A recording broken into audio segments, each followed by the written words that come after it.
ধর্ষক বা যে কোনো অপকর্মকারী হোক তাকে মানে শনাক্ত করার পর তাকে মৃত্যুদণ্ড দিতে হবে।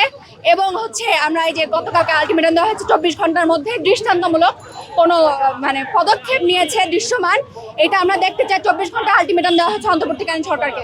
আমরা যে 5ই আগস্ট এই যে নতুন দেশ অর্জন করেছি, সেখানে এরকম আইএমএ জাহিলিয়ার মতো অপকর্ম চলবে সেটা আমরা নিউজে দেখবো। কয়েকদিন এসে আন্দোলনের জন্য দাঁড়াবো রোদের মধ্যে, তারপরে সবাই ভুলে যাবে, কোনো নিউজ কাভারেজ হবে না, এটা চলবে না। আমরা এবার সর্বোচ্চ শেষ যে কনসিকুয়েন্স, সর্বোচ্চ যে লাস্ট রেজাল্ট, যে ফলাফল, ওটা দেখে তারপরে আমরা রাজপথ ছাড়বো। এর আগে আমরা দেখছি 15 বছর কোনো শাস্তি হয় না, অনেক লাফালাফি হয়েছে, পরে কোনো শাস্তি হয় না কেন? আর এত কষ্ট করে এত হাজার হাজার মানুষ প্রাণ দিয়ে যে বাংলাদেশ গঠন করছে, সেই বাংলাদেশে এত জঘন্য একটা অপকর্ম করার পরে মানুষ কিভাবে বাঁচে?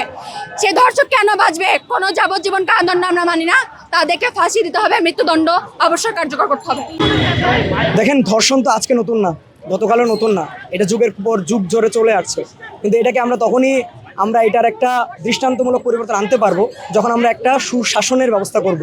আমরা একটা আইন প্রণয়ন করব, যে আইনের মধ্যে এমন পানিশমেন্ট থাকবে, এমন শাস্তি থাকবে, যেই শাস্তিটা একদম ধর্ষকের মনে ভয় ঢুকিয়ে দেবে। এবং তাদেরকে জনসম্মুখে যদি আমরা শাস্তি দিতে পারি, আমরা যদি একজনকে জনসম্মুখে শাস্তি দিতে পারি, বাকি সবার মনে ভয় ঢুকে যাবে। তাই এই শাস্তির ব্যবস্থা আমাদের করতে হবে, শাস্তির এই যে প্রচলন সেটা চালু করতে হবে। যদি আমরা চালু করতে পারি, ধর্ষণ এমনি কমে যাবে। আমাদের মানুষের মনে ভয় ঢোকাতে হবে যাতে কেউ এই ধর্ষণ করার সাহস না করতে পারে। দেখতে পাচ্ছি যে ইদানিং দেশে কি হচ্ছে।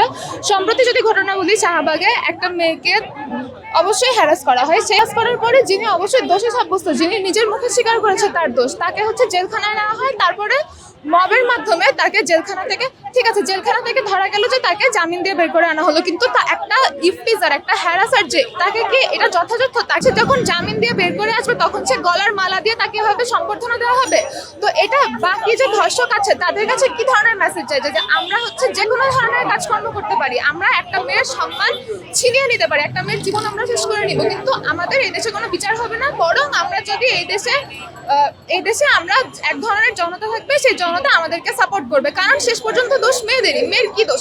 একটা ধর্ষণ ঘটনা যখন একটা ইফটিজিং হয়, সবসময় একটা মেয়ের কি দোষ? সেটা সে মেয়ের ওড়না ঠিক ছিল নাকি, কাপড় ঠিক ছিল নাকি? তাহলে আমার প্রশ্ন, যারা বোরখা পরে তারা কেন ধর্ষিত হচ্ছে? আমাদের উদ্দেশ্য ছিল, ছাত্র জনতার উদ্দেশ্য ছিল যে আমরা একটা সুন্দর সুশৃঙ্খল দেশ গড়ে তুলব, নতুনভাবে বাংলাদেশকে তৈরি করব।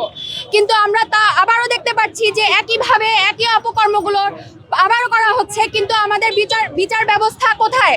আমাদের বিচারগুলো কেন ডিলে করা হবে? শনাক্ত হওয়ার পর, ধর্ষণকারী শনাক্ত হওয়ার পর কি কারণে তাদের যে শাস্তিটা, এটা কেন আমাদের বিলম্ব করা হবে? আমরা গত 15 বছর ধরে এরকম বিচারহীনতার মধ্যে বড় হয়েছি। এখনো যদি একইভাবে এই বিচারহীনতা দেখা হয়, তাহলে ছাত্র সমাজ এটা কখনোই মেনে নিবে না। এবং এই দেশের বুকে যতবার প্রয়োজন ততবার সংস্কারের জন্য জুলাই নামবে।